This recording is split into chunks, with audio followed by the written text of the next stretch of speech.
அதே அடை விழுதுன்னு வச்சுக்கோங்க. இதே இப்போ கூட 4 கோழி அடை வச்சிருக்கு. அப்படியே இதாச்சுன்னா லாப்டில் தூக்கி வச்சுருவான் பேரன். கடைசி ரூமில் ஒரு லாப்டில் வச்சுட்டோன்னா ஒரு அன்னக்கொடையில் ஒரு கோழி அடை உட்காந்துருக்கும். அப்புறம் என்ன ராஜா வேணும்? வரியா? கோடை விடுமுறையில் வாயன். ஆனால் வந்தால் வேலை செய்யணும் அங்கே. ஏன்னா எந்த நேரமும் வேலை இருக்கும்.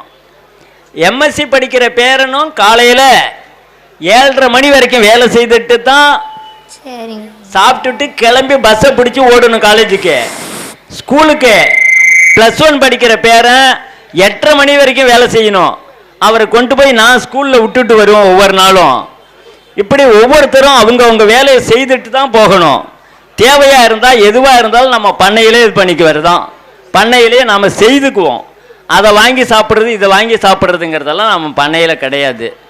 அப்படி தான் பண்ணை போய்கிட்டு இருக்கு. சிறப்பாக இருக்குது. பேர பிள்ளைங்க நல்லா ஒத்துழைப்பாக இருக்காங்க. வேற